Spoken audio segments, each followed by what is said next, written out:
Ce serait Ah, super. mais vous pouvez aussi poser des questions au fur et à mesure du shiur, si vous préférez. Génial. Bien. Merci, Barbara. Alors, chers auditeurs, chers spectateurs, nous sommes dans une période nouvelle. Nous sommes dans un monde nouveau, un nouveau monde. Un monde qui n'est pas tellement sympathique, mais un nouveau monde. Parfois, Dieu change les mondes. Nous nous habituons à un certain mode de vie, mais Dieu décide qu'il en sera autrement.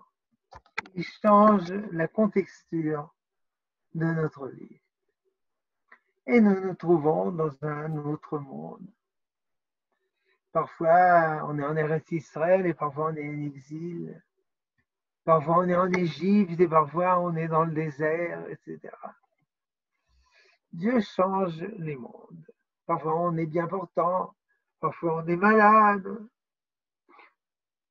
Dans le livre de Kohelet, comme vous le savez, il y a une liste de 28 mondes. Chapitre 3. Le temps d'enfanter, le temps de mourir, le temps de planter, le temps de déraciner, le temps de tuer, le temps de guérir, le temps de détruire, le temps de construire, le temps de pleurer, le temps de rigoler, le temps d'avoir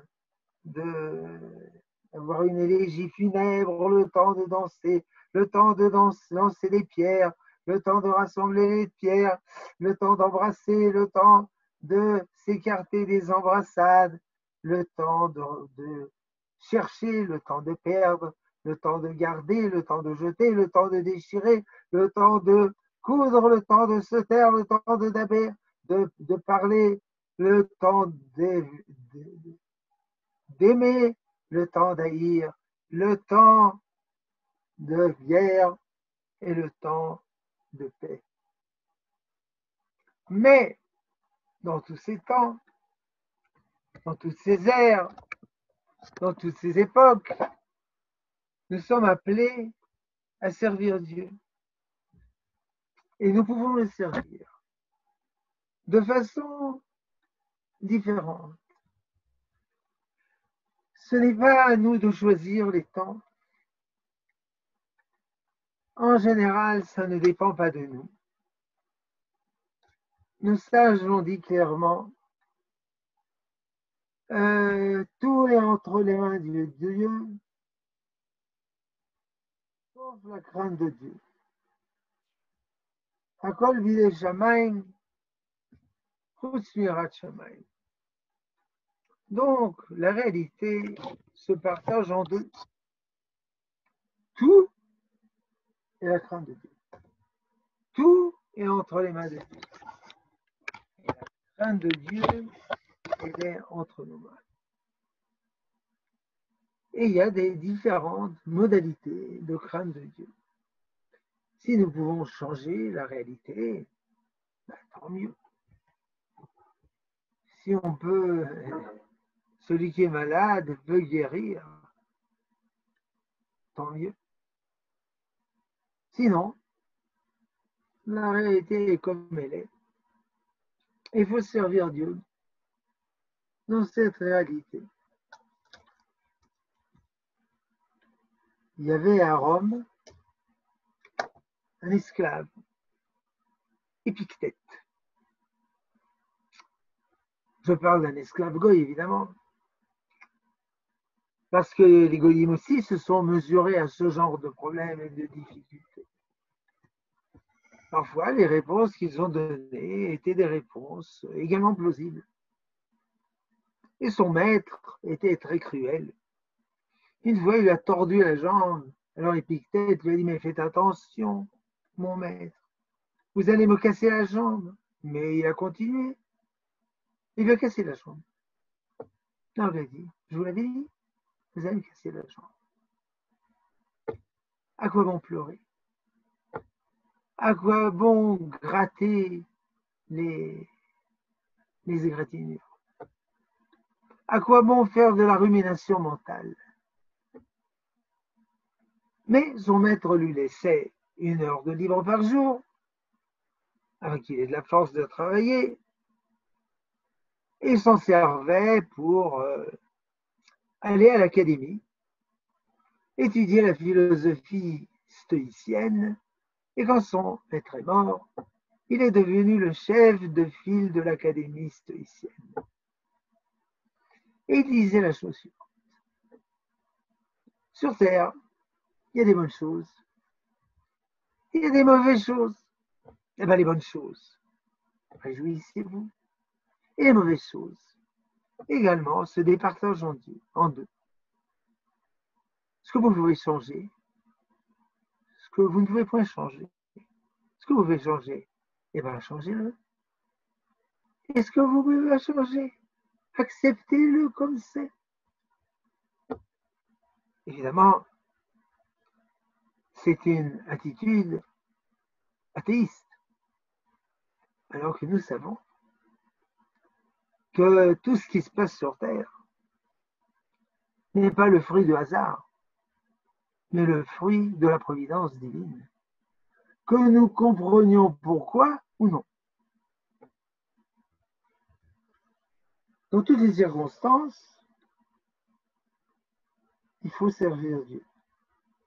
On raconte l'histoire suivante d'un chassid qui n'avait pas d'argent pour s'acheter un étrog. Mais il avait en héritage des téphilines, en héritage de sa femme ou de lui, du Baal Shem Tov.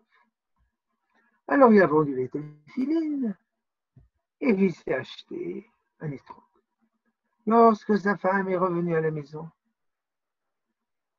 et qu'elle a eu vent de sa transaction, elle s'est mise en colère. Elle lui a dit: à plusieurs reprises, je t'ai prié de vendre ces téphilines afin d'acheter de la nourriture pour nos enfants qui ont faim. Tu as refusé, tu as dit non, c'est sacré, c'est des téphilines. Et maintenant, pour cet étrog qui dans 8 jours ne vaudra plus rien, tu as vendu les téphilines. Et par dépit profond, elle a pris l'étrog et l'a jeté par terre. Le pitam, la petite partie, s'est brisée et l'étrog est devenu invalide. Ce qui s'est passé dans la suite, vous avez deviné. Ce qu'il a dit à sa femme, vous l'avez deviné. Eh bien, vous avez mal deviné. Il a dit: ma femme, je pensais servir Dieu avec un étrog, mais il en a décidé autrement. Alors je servirai Dieu en ne pas me fâchant. Voilà. Deuxième version de la même histoire. Donc, elle a brisé, abîmé l'étrog. Vous devinez ce qu'il va dire? Ça veut mal deviner. Il a dit: voilà, au départ, nous avions des téphilines et nous n'avions pas d'étrog. Après, nous avions un étrog et nous n'avions pas de téphilines. Maintenant, nous n'avons ni des téphilines ni un étrog. Mais il y a quelque chose que nous avons. Moi, je t'ai. Et toi, tu m'as. Et je t'aime. Alors viens, on va danser ensemble. Nous avons compris. Parfois, il y a des changements de direction. Dans l'armée israélienne, on est habitué à ça.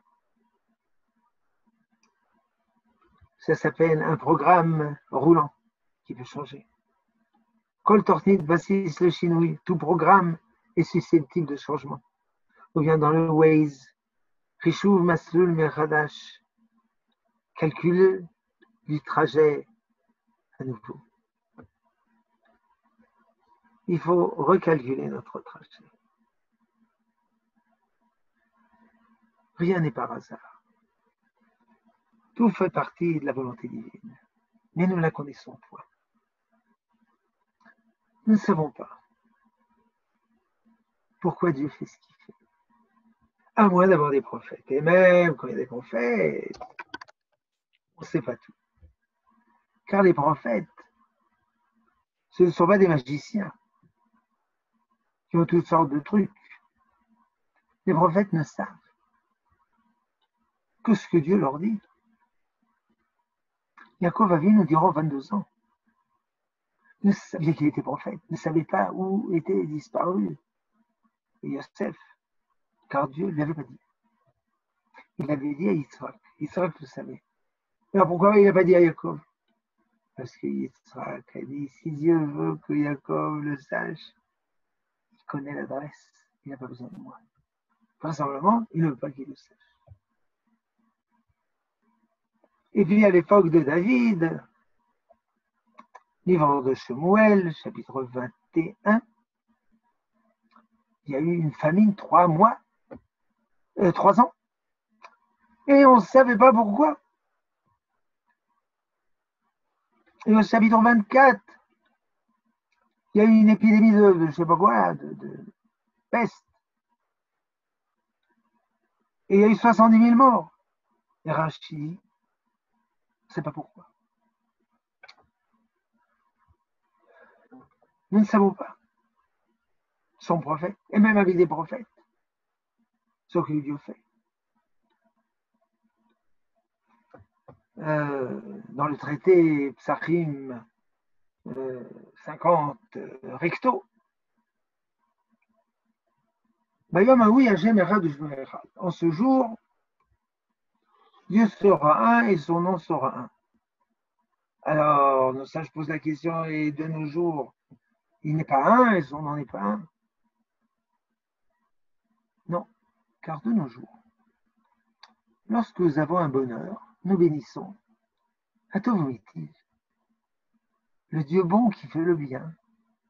Et quand il y a un malheur, nous bénissons Baruch Dayan Haemet, béni soit le juste, le juge de vérité. Il nous a jugés. Il nous a jugés sévèrement, mais son jugement est juste. Dans l'avenir, dans le monde futur, nous bénirons. Sur le bien et sur le mal, atomitif. Le bien, le bon, qui veut le bien. Car alors il s'avérera rétroactivement en quoi tout mal est bien. Il est mal, mais il amène le bien. Maintenant, nous ne savons pas. Le mal est mal, le bien est bien. Donc, apparemment, Dieu n'est pas un. Il est un, mais il se révèle dans 2 modalités. Dans l'avenir, il s'avérera qu'il ne se révèle que d'une modalité, le bien. Tout est ou bien un meilleur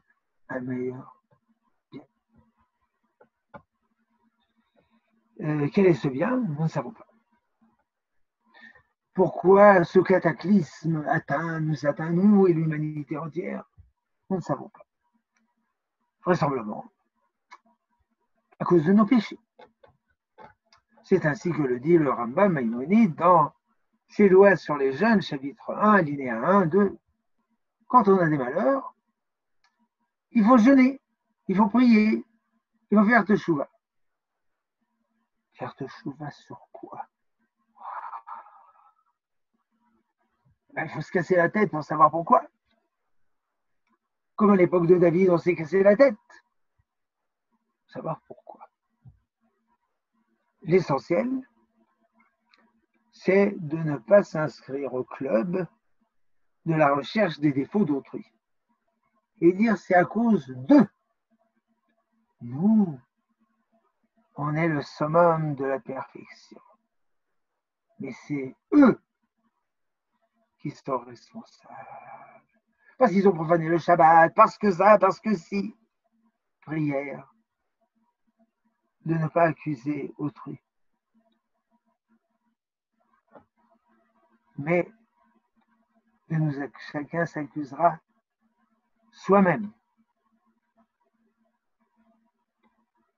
Il y a une question. Bonjour, quand seront dispo les enregistrements? Je ne sais rien. Moi, j'enregistre sur un machin comme ça, petit machin.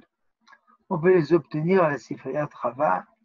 En général, je les amène Yom Shishi. Mais qui s'y enregistre là? Shalom Arav, les enregistrements seront disponibles dès demain matin sur vos mails. Et voilà. De quoi on parlait? J'ai oublié de quoi on parlait. Donc, dans l'avenir, il s'avérera rétroactivement que tout était pour le dire. Maintenant, nous ne savons pas. Ah, j'étais en train de dire, ne pas chercher les défauts des autres. Chacun cherchera ses défauts à soi-même et fera teshuva.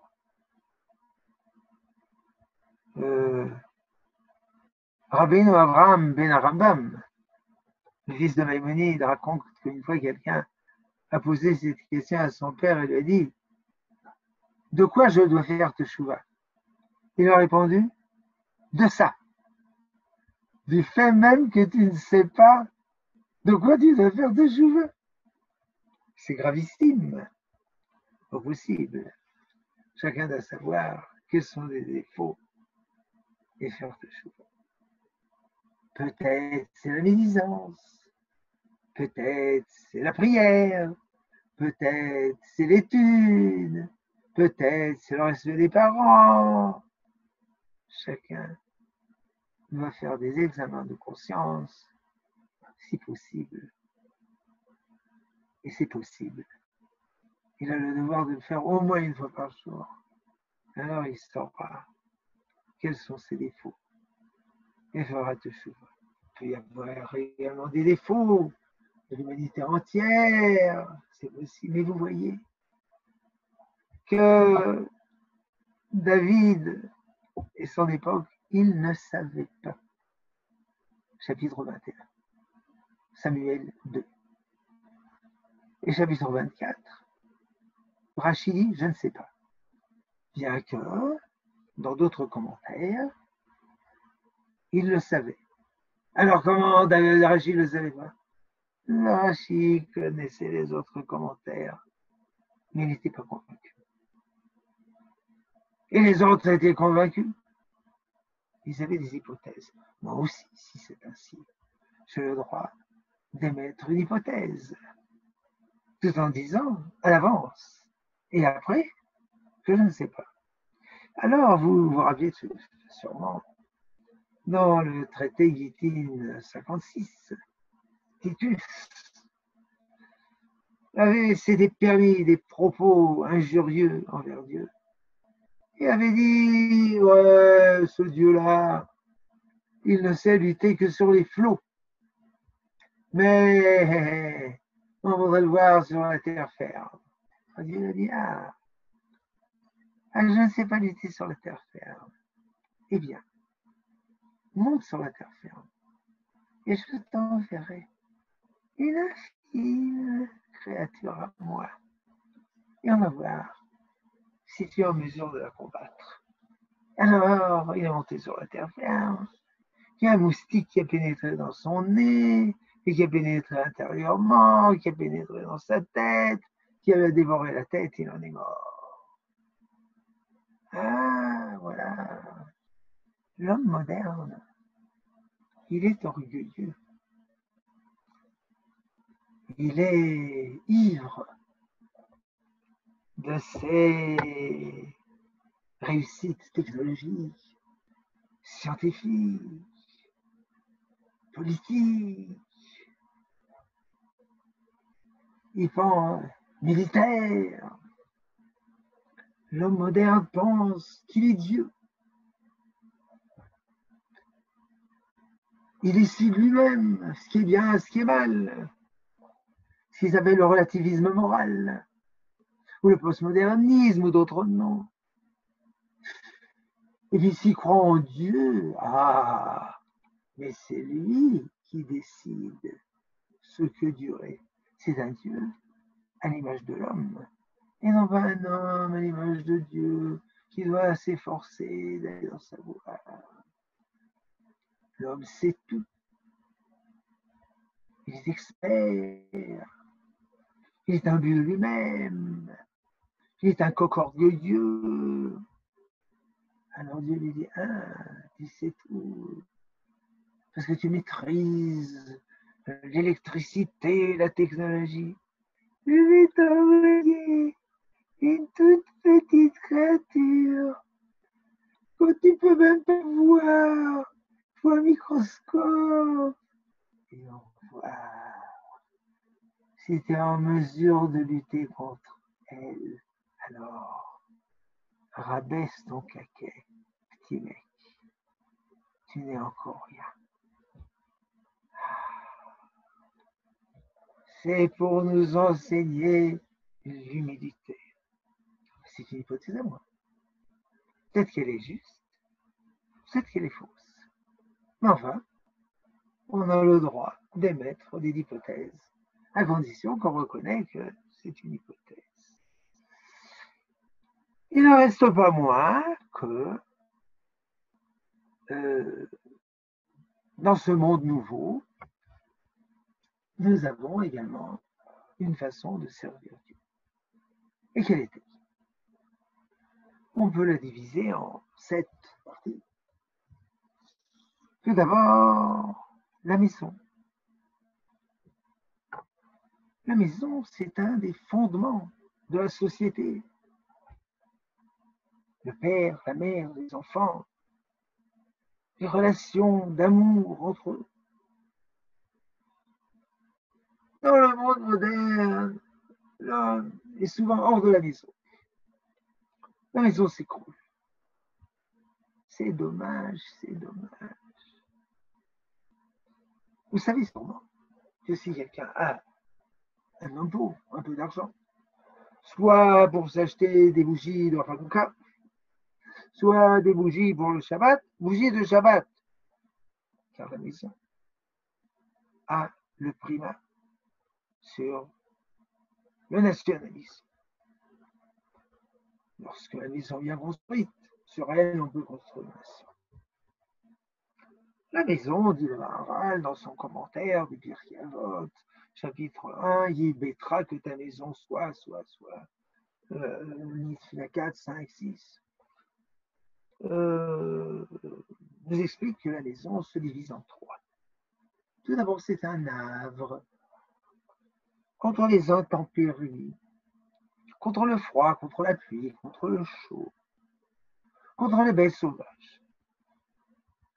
Secondement, c'est un havre émotionnel.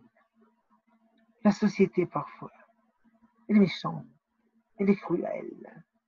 On est attaqué, on est blessé, on est injurié, on est repoussé à la maison. On est accepté comme on est. On est aimé dans cet havre de sécurité émotionnelle. Troisièmement, la maison, c'est un lieu. On élabore des pensées. On élabore notre foi en Dieu. On élabore notre conception du monde. On parle ensemble, on discute. C'est un petit monde spirituel. Évidemment, à la maison, on est malgré nous à la maison. Il faut respecter les autres, il ne faut pas s'énerver, il faut les aider, il faut les aimer. C'est vrai. Secondement, je note la générosité envers les êtres. Toujours, il faut être généreux. Tiens votre prochain toi-même, chesed, la montée, humilut chesed, l'exercice de la montée. Mais de nos jours, beaucoup de gens sont dans la détresse. Parfois une détresse économique, parfois une détresse du confinement solide, confinement de la solitude, etc., etc. Alors, il faut les aider. Mais comment on peut les aider puisqu'on est chacun confiné, on peut rencontrer personne? Oh. Posez pas trop de questions. Quand on veut aider les gens, on arrive toujours à le faire. Quand on aime les gens, les distances ne nous séparent pas. Troisièmement, l'étude de la Torah. Tu étudieras jour et nuit. Magitabo Yom Valala. Oui, mais on travaille. Bon, mais maintenant, on ne travaille pas. On est à la maison. Alors, on a du temps pour étudier. Le temps est venu. Étudier quoi? Comme nous le savons. En Adam Lomet Torah Elab Makom Shilibo Chafetz. Chacun doit étudier les sujets qu'il a en amour. Les mitzvot, c'est pas comme ça. Les mitzvot, c'est un impératif absolu. Impératif catégorique. Vous pouvez pas dire aujourd'hui, au lieu de mettre un talit, je mettrai 2 tefilines, 4 tefilines. Mais l'étude de la Torah, elle est ouverte. L'essentiel, c'est d'étudier. Il y a tellement de livres. Une fois, un juif qui se rapprochait de la Torah m'a dit, c'est déroutant, hein? Tellement de livres, tellement de livres. Qui peut étudier tous ces livres? Je dis, mais dans tous les livres, il y a écrit la même chose. Parce que c'est écrit la même chose pour que vous avez... Afin que chacun trouve un livre écrit dans le style qui trouve des sentiers vers son cœur. Donc l'étude de la Torah, c'est chacun selon son inspiration. Quatrièmement,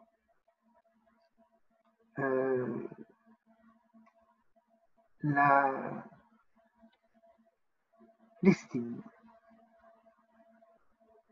L'estime qu'on a des choses. Dieu nous prodigue ses bienfaits du matin jusqu'au soir.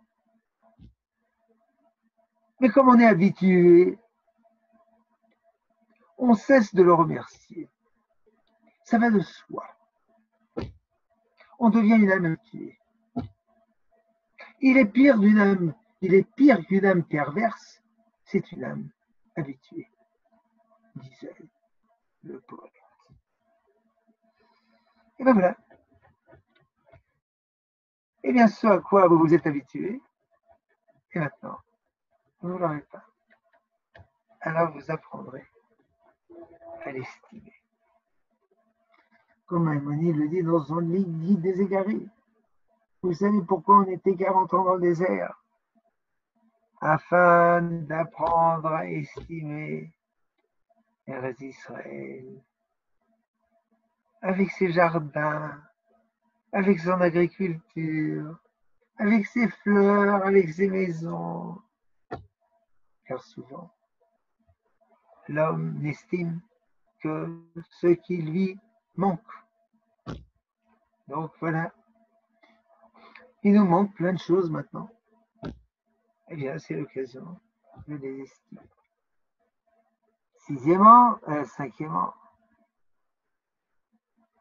le courage. Quand on est en difficulté, eh bien, il faut les surmonter. C'est en forgeant qu'on devient forgeant. À nouveau, Maïmonide, dans le guide, pourquoi 40 ans dans le désert? Afin d'apprendre le courage et la fermeté. Parce qu'on était sorti d'Égypte. des esclaves minables. Et c'est pas comme ça qu'on va pouvoir conquérir un pays. Oh, lorsqu'on se la coule douce, et la dolce vita, on devient mou, on devient enfant gâté, on dort sur un matelas matelassé, on mange tous les matins un yogourt avec des fraises et on devient un mou. Les difficultés, ils forgent l'homme. Et c'est pourquoi dans le désert, Hagadol Vanora, grand et terrible, Simaon en Maïm, il y avait la soif, il n'y avait pas d'eau. On a eu soif pendant 40 ans. Vous avez déjà eu soif parfois? Oui. 40 ans, non. 40 jours, non. 40 heures, peut-être. Mais il y avait le puits de Myriam. Mais évidemment, il y avait le puits de Myriam. Mais le puits de Myriam, ça ne veut pas dire que chacun se promenait avec une bouteille de jus d'orange et en buvait sans arrêt. D'une émergence à l'autre du puits de Myriam, on avait soif. Simon et Maï. Soif sans eau. Nachash les serpents et les scorpions. Ah, ça manquait pas. Les serpents et les scorpions. Ça, il y en avait à satiété. Et on avait faim. Vaillé Ancha. Il avait souffrir. Vaillé Riveka. Il était accablé de faim, etc. Les tifra bacharitecha. Afin de te faire le bien à la fin. Mais il y avait la manne. Mais encore une fois, la manne, on ne pouvait pas la garder. Quand on la gardait, elle pourrissait. C'est pas comme de nos jours, lorsque chacun se sent un peu dépressif, il va au frigidaire et mange du chocolat. Il y avait la manne, on mangeait, et puis après on avait faim d'une manne à l'autre. On avait faim 40 ans. On avait soif 40 ans. On vivait dans des tentes simples pendant 40 ans. On avait des serpents et des scorpions pendant 40 ans. Alors on est devenu fort. Il ne faut pas considérer les difficultés comme des entraves à notre liberté. Au contraire, ce sont des instruments pour grandir. Ça, c'était 5. 6, j'avais pensé à 7, j'en ai oublié un. La foi en Dieu. La foi en Dieu, l'attachement à Dieu,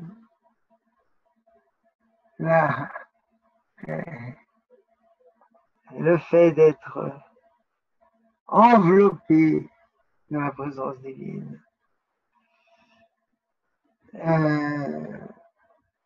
C'est quand tout va bien, quand tout est pour le mieux de tous les mondes possibles. C'est pas mal.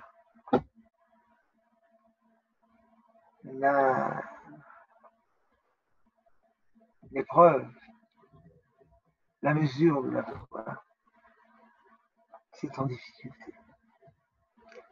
Donc, quand on a des difficultés, c'est un don divin afin de faire grandir notre foi.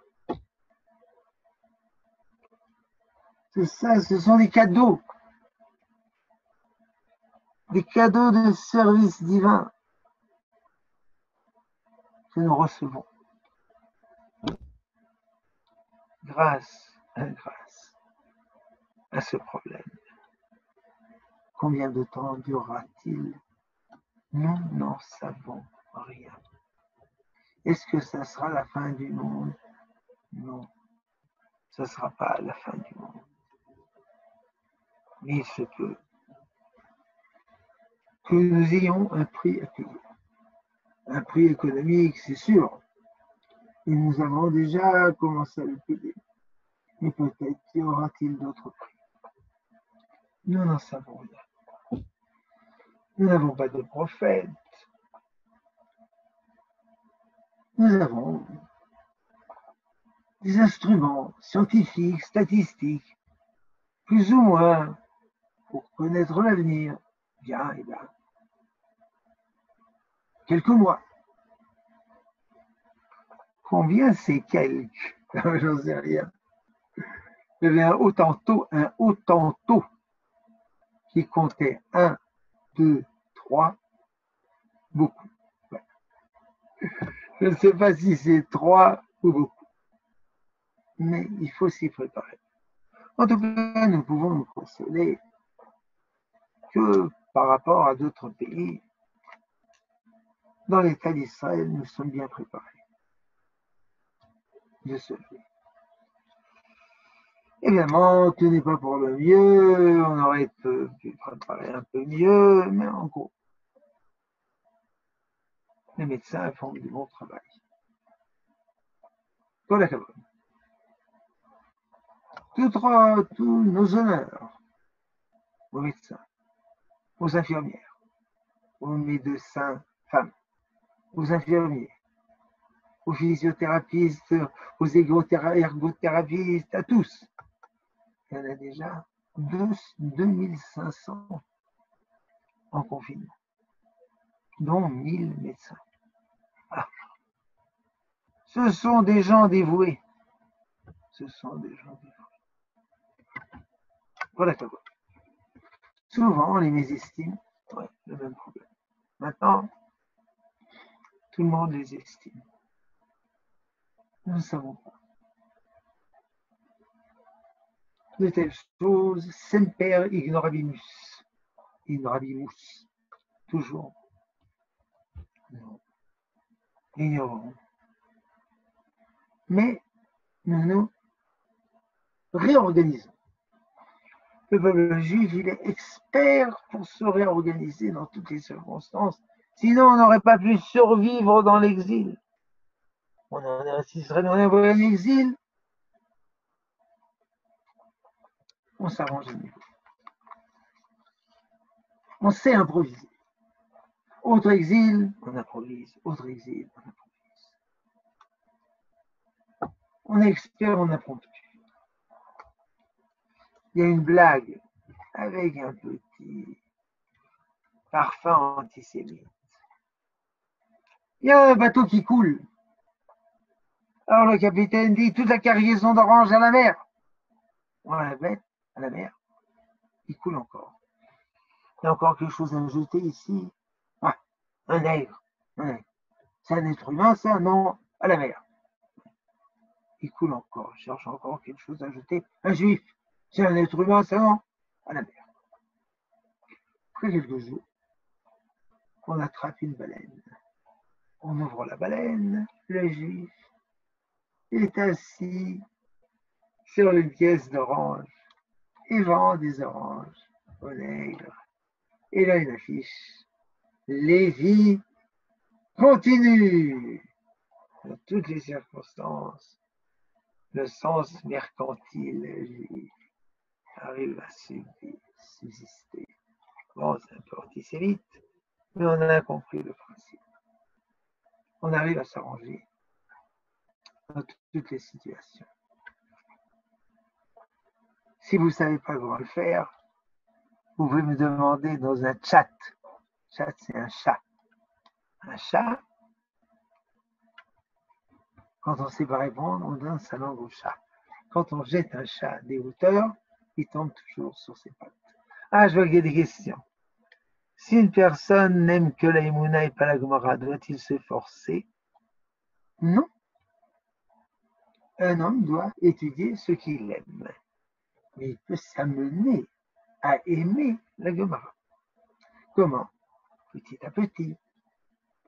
étudier des Gemarotes qui parlent de sujets d'Emouna, qui se trouvent par exemple dans le livre, dans le Maharal et dans d'autres livres qui compilent des textes de Gemara ayant trait à des sujets d'Emouna ou à des Menorat Maor par exemple, ou à des sujets de moraux, par exemple le respect des parents. Votre père vous a dit comme ça, votre mère vous a dit le contraire. Votre père vous a dit de ne pas faire de mitzvah, et là Dieu vous a fait de mitzvah. C'est pas de l'aïmouna, c'est de l'alacha. Mais ce sont des problèmes moraux qui nous sont proches.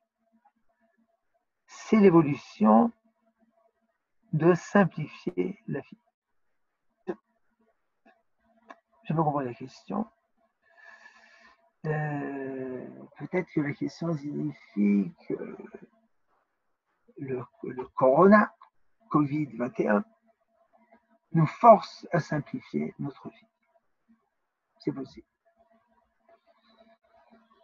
Énormément de choses qui occupent l'homme, il s'en trouve tout à coup privé. Et il doit se confiner dans une vie plus simple possible. Surtout, il faut faire attention de cet appareil-là, le computer, si on dit en français, de s'en servir que pour le bien, comme par exemple pour étudier la Torah, etc. Et non pas pour toutes sortes de bêtises et de choses et d'abominations. Est-ce possible? Possible. Y a-t-il du son? Oui. Est-ce que l'on peut comprendre de cette période de confinement que le Mashiach est très, très, très proche? Réponse. Personne ne sait quand viendra le Mashiach. Il y a toutes sortes de calculations dans le Talmud qui se terminent essentiellement dans le traité Sanhédrin 97 recto. Et dans la conclusion est que nous savons, et qui plus est, prière de ne pas vous livrer à des calculations eschatologiques, que soit emporté l'esprit de ceux qui le calculent. C'est également codifié par Maïmonide dans les lois sur les rois, chapitre 12, alinéa 2. Et cela pourquoi? Vous pensez réconforter les gens en leur disant le Messie va venir, qu'après il ne va pas venir. Alors vous allez les plonger dans un désespoir infiniment plus grand que celui qu'il y avait avant. Alors prière. Dit Maïmonide, nous ne savons pas comment ça se passera, de quelle façon ça se passera, quand ça se passera, qui ça se passera. Quand ça se passera, nous le saurons. Qu'est-ce à dire? Parce qu'il y a des malheurs, ça veut dire que le Messie est proche.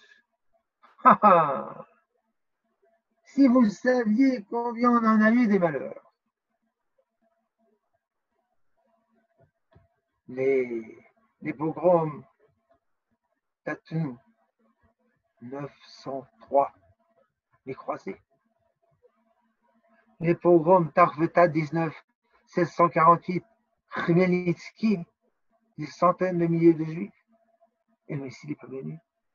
Et la Shoah, et le Messie n'est pas venu. Et la peste noire, ça fait 700 ans. Et on a accusé des juifs. Et on les a pendus, brûlés vifs, jetés à l'eau, fustigés jusqu'à la mort. Et le Messie, il n'est pas venu. Et l'expulsion des Juifs d'Espagne, Et le Messie, il n'est pas venu. Alors, c'est pas parce qu'on a des difficultés que le Messie est là. Il ne faut pas exagérer, il ne faut pas exagérer. Hein. La grippe espagnole, elle a tué 50 millions. Hein. Et la grippe et la peste noire, 25 à 200 millions. Hein. Alors, il faut tout voir en proportion. Il faut tout voir en perspective. Parfois, il y a des gens qui se plaignent et qui me disent on a des problèmes, on a des problèmes. Puis quand j'arrive pas à les remettre dans le droit chemin, alors je leur dis, cher monsieur, j'ai l'honneur de vous annoncer que vous avez la chance de ne pas savoir ce que c'est des problèmes. Moi, je le sais. Je le sais depuis que j'étais un nourrisson. Car on a dû me cacher pour que j'arrive pas en camp de concentration. Alors fermez-la. Vous ne savez pas ce que c'est des difficultés. C'est bon? C'est bon. D'ailleurs, j'ai vu un YouTube, je sais pas comment on dit, d'une dame qui a raconté la chose suivante. Une vieille dame. Je suis une psychologue et j'ai fait un congrès de psychologues de nombreuses années après la Shoah sur le thème comment aurions-nous dû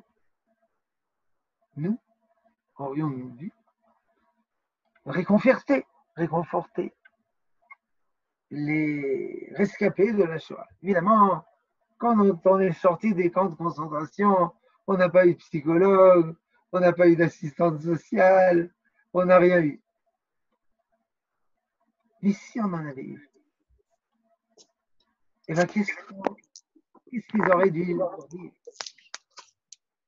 Elle a dit moi-même, j'étais en camp de concentration avec ma mère.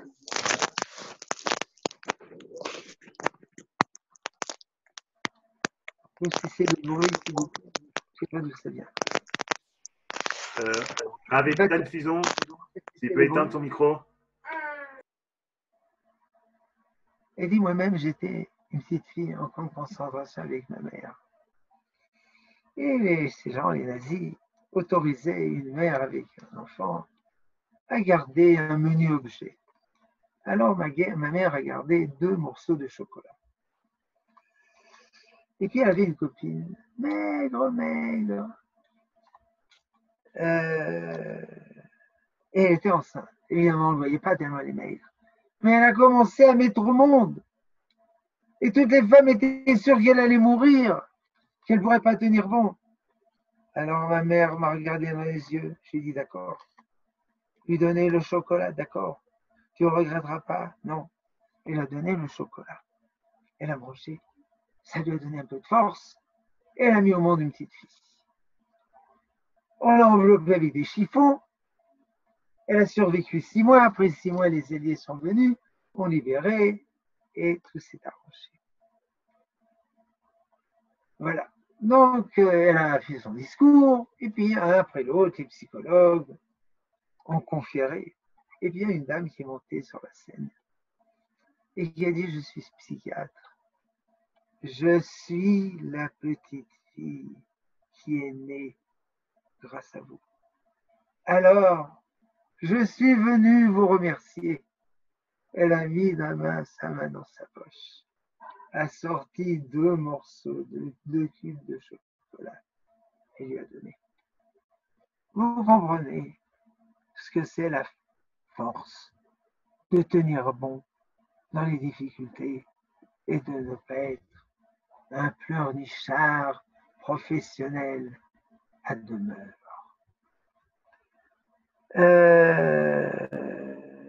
Pourquoi penser que le Messie doit se déclarer après une période difficile? Parce qu'effectivement, il est écrit qu'il y aura des révélés Mashiach, des douleurs de l'enfantement du Messie. Une mère, la grossesse, c'est pas facile, pas toujours. Et la naissance, c'est pas facile non plus. Et de même, l'apparition du Messie. Mais évidemment, comme nous l'avons dit, nous ne savons pas. Oui, mais tous les malheurs précédents s'inscrivent dans l'histoire pendant l'exil. Maintenant, cela arrive alors qu'Israël est sur sa terre et que le temps des 6000 ans avance lui aussi. Alors pourquoi ne pas croire de toutes ses forces que oui, c'est la venue du Mashiach? Vous savez, quand on était en Eretz Israël, on avait aussi des difficultés. Par exemple,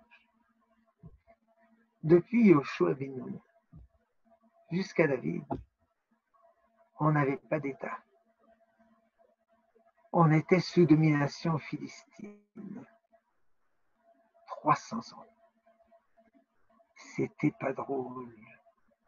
C'était horrible. D'accord? Tout à l'heure, j'ai cité que même du temps du roi David, il y a eu la famine de 3 ans. Il y a eu une épidémie, 70 000 morts. On est assis sur le site. On peut avoir des problèmes. Maintenant, pourquoi ne pas croire de toutes ses forces que c'est la venue du Mashiach? Mais nous croyons dans la venue du Mashiach au jour le jour. Ani Mamin Bemuna Shilama Bochol Yom Shiavo. Traité Rouvine 43. Quelqu'un dit, le jour où le Messie vient, je deviens un naziréen. Il est naziréen sur le champ. Si le soir, le Messie n'est pas venu, il savait rétroactivement qu'il n'était pas naziréen, mais il est le lendemain. Et si le lendemain il n'est pas venu, le surlendemain, etc. Mais nous ne savons pas. Mais il y a des choses que nous savons. Nous savons que la Géoula a commencé. Ça fait environ 140 ans. Par quoi? La reconstruction de la terre. Cette terre qui était une terre de désolation, une terre de misère, elle est devenue un jardin d'Éden. Et au rassemblement des dispersés, comme l'a dit un monsieur à barbe blanche, quand mon arrière-grand-père est né, il y avait en Israël 3000 juifs. Et quand mon grand-arrière-grand-père est né, mon arrière-grand-père, il y en avait 30 000. Et quand mon grand-père est né, 80 000. Et quand mon père est né, 200 000. Quand je suis né, 600 000. Quand mon fils est né, 3 millions. Quand mon petit-fils est né, 7 millions. Et on prétend que la situation se détériore. Puis après, il y a eu les créations d'Israël, miracle invraisemblable. Puis après, les guerres d'Israël, miracle. Et il y a le retour de la Torah en Eretz Israël, il y a le retour de l'amour des Juifs entre Eretz Israël. C'est la Géoula. Il faut remercier Dieu jour et nuit pour la Géoula. Et ne pas dire, s'il n'y a pas le Messie, il n'y a rien. Non, non, non, non. C'est le paradoxe de la négation des médianes. Ou bien il y a le Mashiach, ou bien il n'y a rien. Non, c'est pas encore le Mashiach. Mais c'est pas rien. C'est beaucoup. Mais quand viendra le Mashiach? Nous ne le savons pas. Il y a un Rashi, Téhilim, psaume 70, chapitre 1, verset 1. La Menatser de David Laskir. Cantique pour David, pour se rappeler. Pour se rappeler de quoi? Rappeler de quoi? Parabole. Cite David, cite Rashi Nosage. Le roi s'est mis en colère. Il a détruit la bergerie. Il a mis à la porte le troupeau et il a chassé le berger. Le roi s'est réconcilié Il a reconstruit la bergerie, il a réintégré les moutons et le berger, entre parenthèses le Messie, et moi. Je me rappelle de toi, Naskir.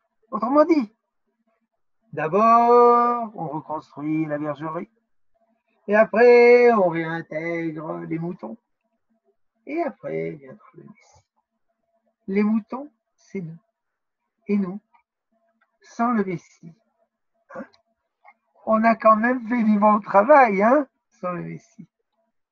Tout ça, on l'a fait sans le Messie. Et quand le Messie viendra, ça sera très, très intéressant. Ce qu'on peut faire sans le Messie. Il ne faut pas importuner le Messie. Il a d'autres chats à fouetter. Une fois, dans la rue, j'ai croisé quelqu'un que je connaissais, un francophone, qui dansait. Et il m'a dit, Monsieur le rabbin, oui, décrétez que le Messie viendra aujourd'hui. Et j'ai dit, et cela pourquoi? Et bien, il m'a dit, pour qu'il y ait la paix. Je lui ai dit, mais quand le Messie viendra, la guerre commencera. Ce qu'on a maintenant, c'est des vétilles, c'est des fariboles, c'est des bagatelles. Quoi? Quand le Messie viendra, les guerres commenceront? Ben oui. Regardez le prophète Isaïe, regardez Maïmonide, l'Ouest royal, chapitre 11, alinéa 1. Il m'a dit, ben, s'il est ainsi décrété que le Messie ne viendra pas. Vous savez ce qui s'est passé? Le Messie n'est pas venu. Mais ce n'est pas à cause de moi. Donc, le Messie des Maïmonides, Ibidem dans le temps, nous dit que le Messie reconstruira le royaume de David. Mamlechet Kohanim Vegoy Kadosh, un royaume de prêtres et une nation sainte. S'il en est ainsi, la route est longue. Tout d'abord, il faudrait que dans le peuple juif, on commence à respecter le Shabbat et la kashrut et la pureté familiale et s'abstenir de médisance. Oh, on en a beaucoup de travail jusqu'à ce qu'on soit prêt à construire un royaume comme un royaume idéal comme celui de David. C'est donc comment sera la vie après la venue du Messie? Non, nous ne savons pas. Et Maïmonide nous dit, là-bas, loi royale 12, de prière, personne ne le sait. Personne ne le saura avant que ça se fasse.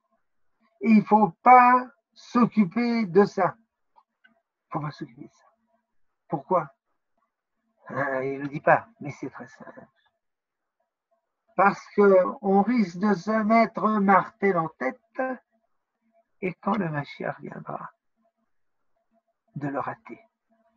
Parce qu'on s'était imaginé que ça serait autrement. On ne sait pas quand. Quand ça sera, on saura quand. Une fois, j'ai pris le train à Marseille vers Toulon. Alors, j'ai demandé au contrôleur, Monsieur le contrôleur, qu'est-ce qu'on arrive à Toulon? Il m'a dit, eh bien, monsieur, c'est très simple. Quand vous arriverez à Toulon, vous regarderez votre montre et alors vous saurez quand vous êtes arrivé à Toulon. Oui, j'ai compris le principe. Ne décidez pas d'avance, sinon vous risquez de le rater. Il y avait un élève dans la yeshiva de Vologine, qui était sérieux. Et on est devenu malade neurasthénique. Le médecin a dit, pendant 1 an, vous étudiez pas la Torah. Quoi? Le Rosh Yeshiva, le Nazi, a dit, c'est un ordre. Et pendant 1 an, vous racontez des blagues. Quoi? C'est un ordre, a dit le Rosh Yeshiva. Un ordre, c'est un ordre, et sinon, vous n'y arrivez pas. Alors pendant 1 an, il a récolté des blagues. Mais comme c'était un type sérieux, alors il les a classifiées en domaines, il les a arrangés. Il a écrit une introduction, 3 volumes, Sefer Abedicha Vachidoud, le livre de la blague et de l'astuce, 3 volumes. Parce que s'il est sérieux, alors même quand il s'occupe de blagues, il est sérieux. Alors il y a la blague suivante. La nouvelle s'est répandue. Le Messie arrive. Effervescence terrible dans tous les milieux juifs, surtout les milieux religieux. Évidemment, les gens pieux, c'est pas comme ça, il va le Messie venir, on va dire comment ça va, monsieur le Messie, votre petite famille. Il faut s'y préparer, il faut se préparer à la venue du Messie. Vous savez ce que disent un certain nombre de rabbins en exil de nos jours, il ne faut pas monter en Israël, il faut se préparer. Alors ils se préparent. Bref, alors ils se préparent. Alors comme ils se préparent à la rencontre avec le Messie, évidemment, ils font teshuva. Alors on fait teshuva. Et puis on va à la mikveh. Et puis on sort de la mikveh. Et puis on fait teshuva. Et puis on s'essuie les yeux en sortant de la mikveh. Et alors il voit un spectacle extraordinaire. 1 million de juifs en marche. Et à leur tête une figure patriarcale. Que s'est-il passé? C'était vrai. Le Messie, il était venu. Mais les gens pieux, ils ne les avaient pas trouvés. Parce que les gens pieux, ils étaient plantés comme des pieux. Et ils se préparaient à la venue du Messie. Alors il a pris avec lui les gens qui n'étaient pas pieux. Mais c'est horrible, ont dit les gens pieux. Il va en Eretz Israël avec les gens non pieux. Et nous, les pieux, il nous laisse ici. Alors il appelle. Oui, monsieur le Messie, oui. Alors, le Messie dit, qui c'est qui m'appelle là-bas? Ah, c'est les gens pieux qui se sont préparés. Bon, on va les attendre. C'est quand même des juifs. Fin de la blague. C'est pas une blague. C'est peut-être la chose la plus triste qui nous est arrivée. Que les gens pieux, ils sont restés de côté, ils restent de côté, dans une certaine mesure. Et les gens non pieux ont écrit ou créé un État. Alors viennent les gens pieux, ils disent cet État, il ne nous plaît pas, il nous met dans tous nos États. Eh bien, gros malin, pourquoi vous n'étiez pas là? Qu'est-ce que vous voulez? Que les non-pieux vous créent un État pieux, et alors ils vous téléphonent et vous disent vous pouvez venir? Ça ne marche pas comme ça. Alors, parfois, on se met martel en tête et on risque de rater. Parce que Dieu, il amène les événements selon sa volonté et non pas selon nos programmes à nous. Alors, il faut un peu d'humilité, il faut un peu de sagesse pour savoir qu'on ne sait pas tout. À propos de l'avenir, nous ne savons rien. Semper ignorabimus. Ce que nous savons, c'est le passé, jusqu'à aujourd'hui. Mais ce passé, il est également extraordinaire et invraisemblable. Ah, si Rachi vivait de nos jours, si Rambam vivait de nos jours, combien il serait heureux. Alors, le petit Corona, par-ci par-là, c'est pas ça qui aurait désordonné leur profonde joie. Proportion, perspective, courage, détermination.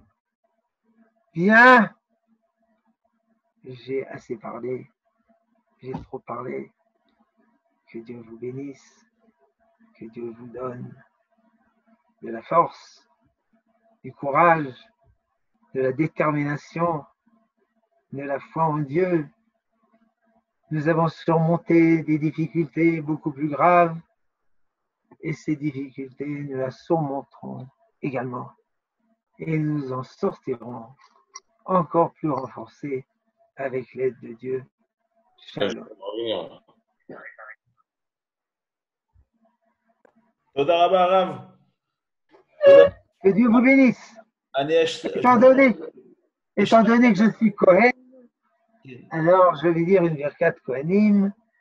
Étant donné que c'est en direct, vous avez le droit de répondre Amen. Yivarach Adonai v'yishmerecha, Yir Adonai panav elecha v'chuneka, Yaseh Adonai panav elecha, Yasem lecha shalom. תודה רבה, הרב. שבת שלום.